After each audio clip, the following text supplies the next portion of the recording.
Well, Shabbat Shalom, everybody. It is wonderful to see you, as I am wont to say. Thank you, friends, for joining me. And I apologize for not having shaved. And congratulations go to Michael Greenfield. That was a fantastic article, Michael, in Guitar Magazine. Love the interview. Love the pictures. Always great to see the pictures of the things you make. Friends, let me ask you a question. How long have you carried your fear? The great philosopher Plato said, we can easily forgive a child who's afraid of the dark. The real tragedy of life is when men are afraid of the light. And friends, we are about to enter the season of light. Fear is crippling. And we are reading about somebody, Jacob, one of the patriarchs, the last of the patriarchs, who did flourish, but was still a constant prisoner of events which never took place. Fear is a projection of something that never happened onto the present. It keeps you a prisoner. I hear the dogs.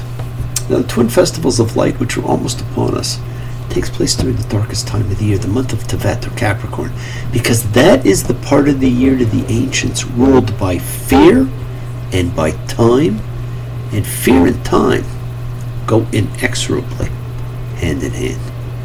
Fear paralyzes us and steals time. And time is the only thing you never get back, my friends. And the twin festivals of light celebrate the growing light that allows us to see things differently. We fear less in the light than in the dark. Put on any horror movie and you'll see. Now, the great similarity in Christmas and Hanukkah is the miracle of light, the growing light.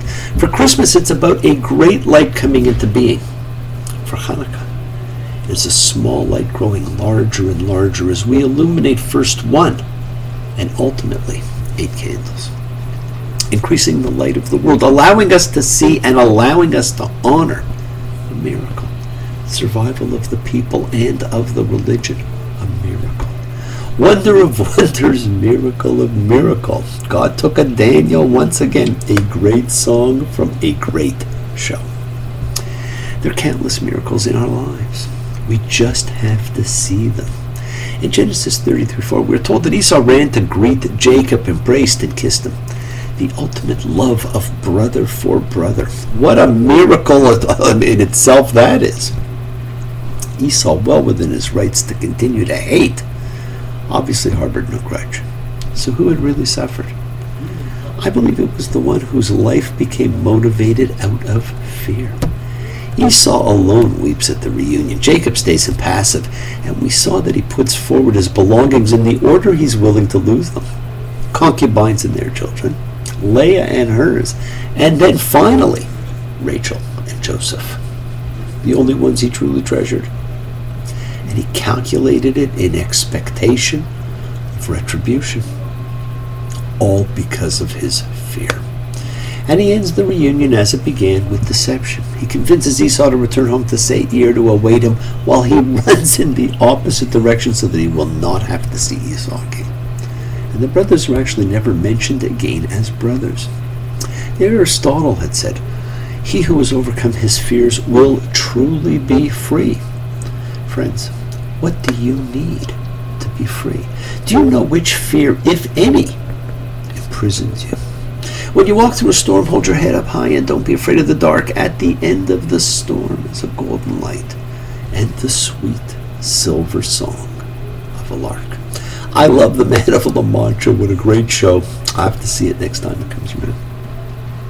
And next week's Hanukkah, the festival of lights and miracles, and we are not so afraid when there is light. And here's the candle lighting schedule for you. Tuesday, December the 16th, the first candle will be lit, and it increases by 1 candle a day until the 23rd, when all 8 will be lit. And we'll talk more about Hanukkah next week, and we'll light some candles together, my friends. The time to hesitate is through. No time to wallow in the mire. Try now, we can only lose, and our love become a funeral pyre. Come on, baby, light my fire. Now, one of the great symbols of all time and one of the classic elements of creation is fire. Have a fantastic candle lighting, my friends, and may Hanukkah Harry satisfy all your wants and needs. I've had some great questions of late about the Midrash and Mishnah, and I thought I would take a moment to explain.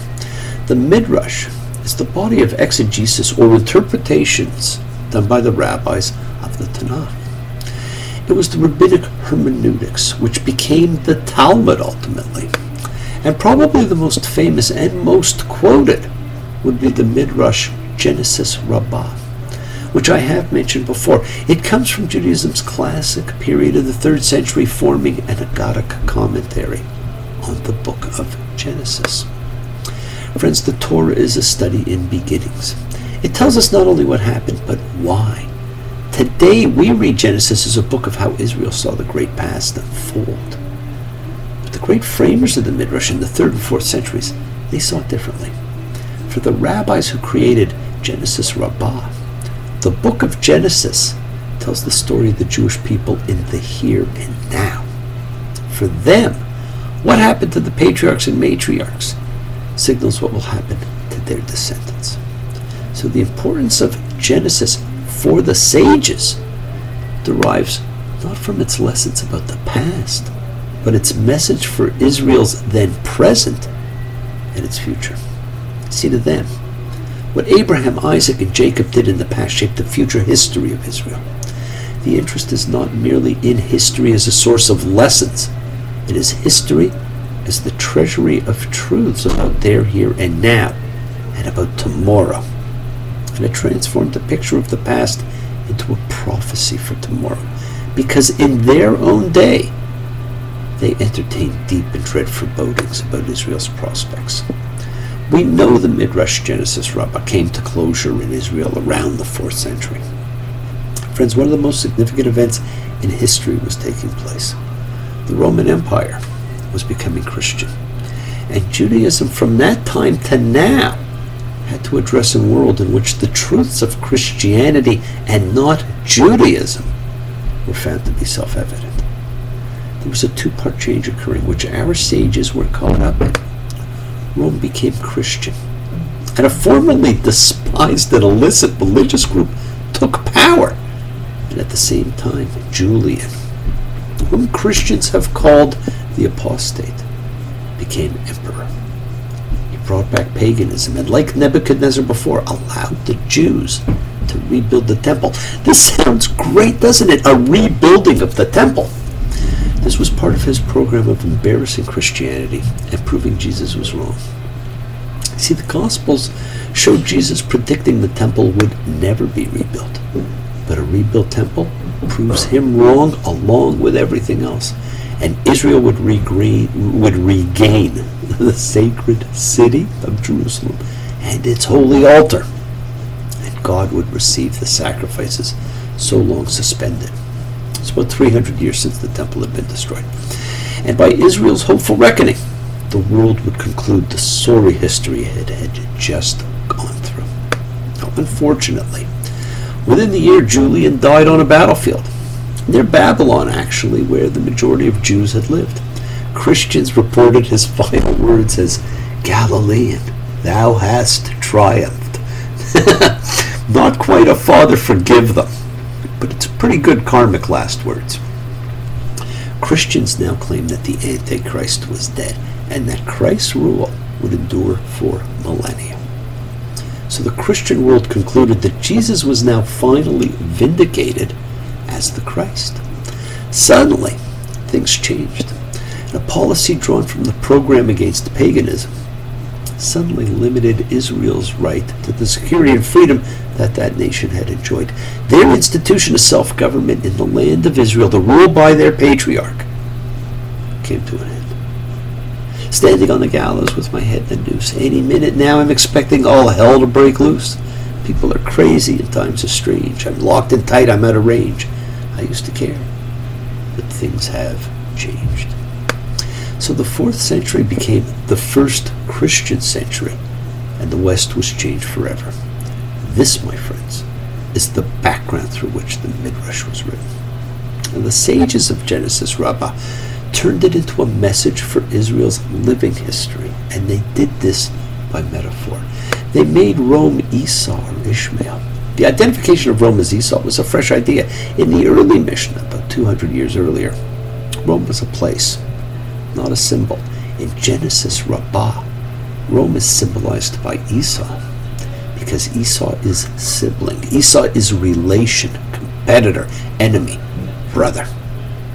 So by acknowledging Rome as the counterpart to Israel, the sages simply opened Genesis and found Israel, that is Jacob, and his brother, his enemy, in Esau. So they stated the obvious. Esau is Rome, Jacob is Israel, and their relationship represents what Israel and Rome would work out in their current time with an eye to the future. Esau rules now, but Jacob possesses the birthright. Rome was seen as the last of the four great empires, Persia, Media, Greece, and Rome. And after Rome, Israel saw Israel's age of glory.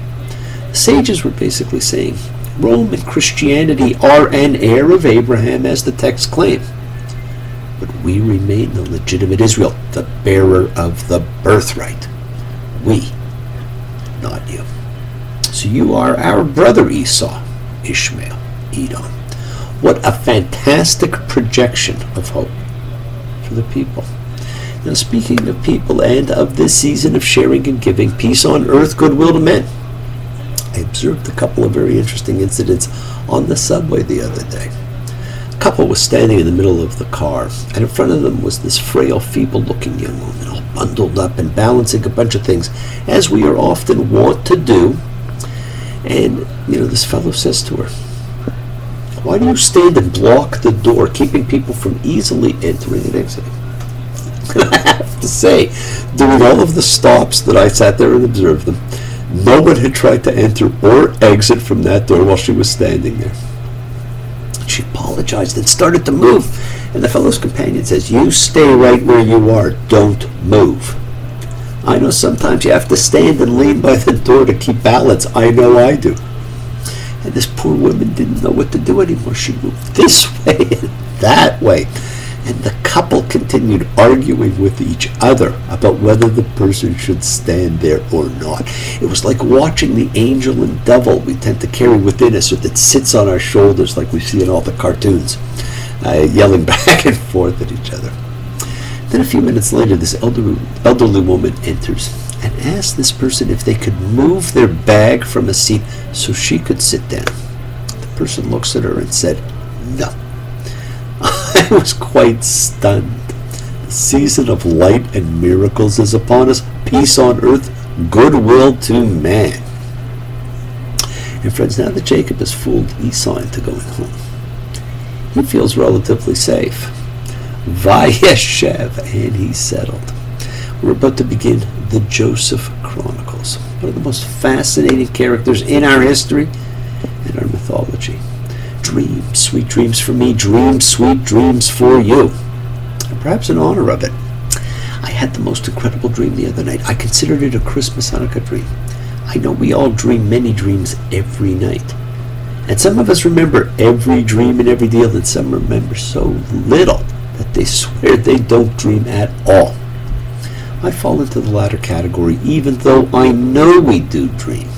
So when I remember one, it is extra significant. As the immortal song goes, I closed my eyes, drew back the curtain to see for certain what I thought I knew. Far, far away, someone was weeping, but the world was sleeping. Any dream will do. Joseph, what a great show. Dreams, the very word conjures up magic for people. We all dream. We all know the Joseph story of dreams. Records of dreams and dream interpretations date back to before 5000 BC, to Sumerian times. Dreams provide inspiration, and dreams excite us. Dreams stoke the imagination. As Hamlet said, to sleep, perchance, to dream. Sigmund Freud built a career and an industry from dreams. He wrote in a letter to a friend, "Do you suppose that someday a marble tablet will be placed on the house inscribed with these words? In this house, on July 24th, 1895, the secret of dreams was revealed to Dr. Sigmund Freud." At the moment, I see little prospect of it. Well, friends, that tablet does exist. And he said something that Joseph had said all those years ago. The secret is revealed, and it is up to God to reveal it. As Van Morrison saying, these dreams of you, so real, and so true. Now, the 20th century was filled with the illusion of dreams, from Martin Luther King to the Everly Brothers. And you still only have to hear certain things and you float away on a dream. All the leaves are brown and the sky is gray. I've been for a walk on a winter's day. And especially these days, who doesn't think of California dreaming, my friends? Now, the story opens with Joseph at 17. We are told he is a squealer. He reports on his brothers to his father, and his father gives him the infamous coat of many colors, Ketonet Pasi. I love the depictions of the coat, but the reality is we have no idea what the Hebrew coat of many colors actually means. And there was only one other with the same description ever mentioned in the Tanakh, and it belongs to a woman named Tamar, who was raped by her brother and her coat torn. And the two stories are somehow connected, and in both instances the coat is a symbol of injustice among siblings. Now, Joseph's brothers saw that Jacob loved him the most, so they couldn't even say hello to him. They couldn't even speak a greeting to him, we are told in the Torah. Dibero l'shalom. They couldn't even say shalom to him.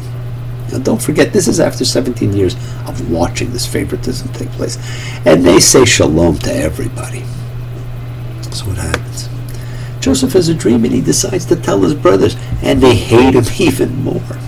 This is the binding sheaves dream, where his rises and theirs bows to his. Genesis 37:7. We were binding sheaves in the field, and here was my sheaf rising and standing up too. And here, your sheaf surrounded and bowed to my sheaf. Now, not knowing when to quit, he adds, here, I've had another dream, and here were the sun and the moon and 11 stars bowing to me. This time, Jacob gets pissed off too, because now the brothers and the parents bow to him. And no one knows if these are prophetic dreams or not. It turns out that they are, but at the time, no one knows. You see, friends, these dreams are the first different types of dreams that the Bible gives us. They're not direct messages from God, like his appearance in the dreams had by Abimelech, Pharaoh, and Jacob. These dreams now require human interpretation and may also express the hidden desires and self-perception of the dreamer. His brothers had referred to him as Baal Halomot, dream master. But in biblical Hebrew, it has a very sarcastic edge to it that the translation doesn't give you. And there are different types of dreams, my friend. And our ability to know whether a dream is symbolic or prophetic is small at best. And we actually never hear any more dreams that Joseph has. He becomes an interpreter. Something he could not do for himself. And the description we get is somebody who is nothing more than an adolescent, narcissistic tattletale. No wonder the brothers hated him. So the brothers head off to Shechem with the sheep, the same place where the rape of Dinah took place. And Jacob sends Joseph there to spy on them. Go, see how your brothers are and how the sheep are, and bring me back word. Well, we all know the story. The brothers see him coming, and they decide to kill him. Reuben argues they should not kill him, so they decide to put him in a pit instead. A crash of drums, a flash of light, my gold coat flew out of sight. The colors faded into darkness. I was left alone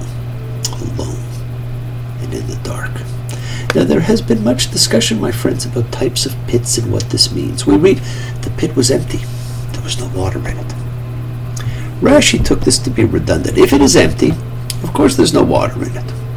And he concluded that there were snakes and scorpions in it. And his reasoning is based on the discussion of types of pits. But that's not important here. And friends, it is not redundant.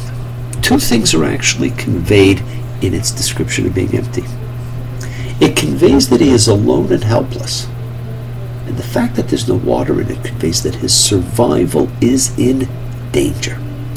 See, deep cisterns of this sort, too deep to climb out of, were commonly used for water storage. So let's face it, friends. By putting him in a pit he could never climb out of, his brothers were killing him without killing him. Subsequent to putting him in the pit, the brothers decide to sell him to passing Ishmaelites for 20 weights of silver, an amount that will be mentioned again later in other circumstances, and they take him to Egypt. And so it begins. Reuben comes back to remove him from the pit, finds him gone, and we realize that, as we saw earlier in the Torah, two different stories have now been fused together. And our Jacobian theme of deception and karma comes back. Genesis 37:31, they took Joseph's coat and slaughtered a he-goat. Jacob was ironically paid back for appropriating his brother's birthright. He had to work an additional 7 years for Rachel on account of her sister's birthright.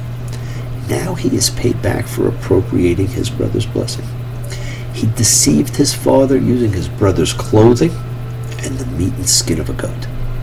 Now his sons deceive him using their brother's clothing and the blood of a goat. It was the Twilight Zone before there was a Twilight Zone. Friends, the Torah does not excuse Jacob's behavior ever. Instead, it teaches acts have consequences. They always did. They always will. They send the ripped up coat back.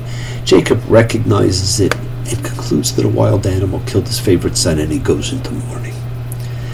This is a parsha about defining moments in life. We all have them, but too often we don't know we're in a defining moment. And there have been several in this parsha so far. Joseph tells his dreams. The brothers decide to kill him. Reuben convinces them to put him in a pit instead. Judah orchestrates the sale to the Ishmaelites and concocts the beast incident as Jacob's deception comes home to roost.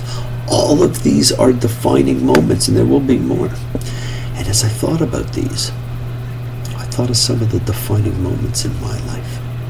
And as if transported in a Charles Dickens world of the ghost of Christmas past, present, and future, I could see the moments and course changes that occurred, my defining moments.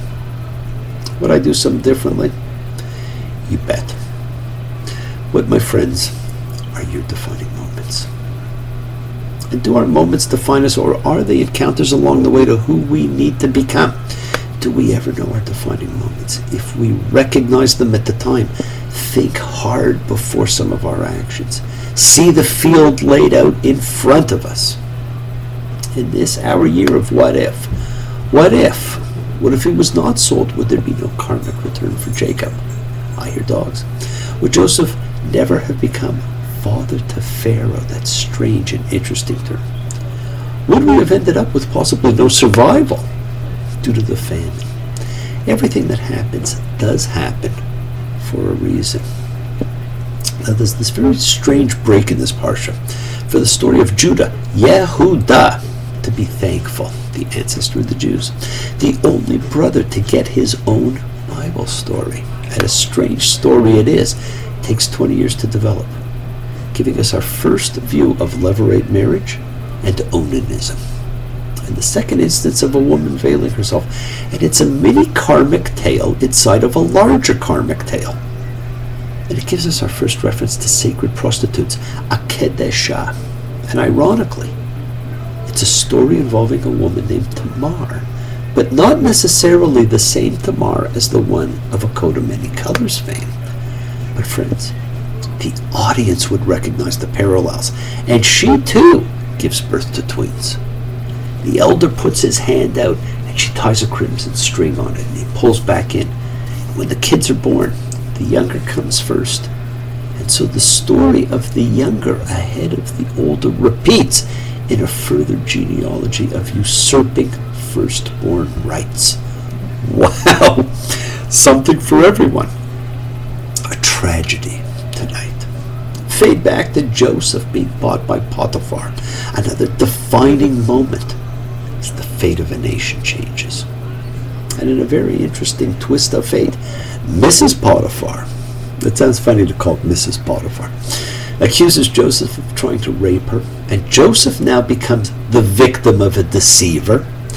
And friends, beware, because the deceiver picks the words which will get their desired effect.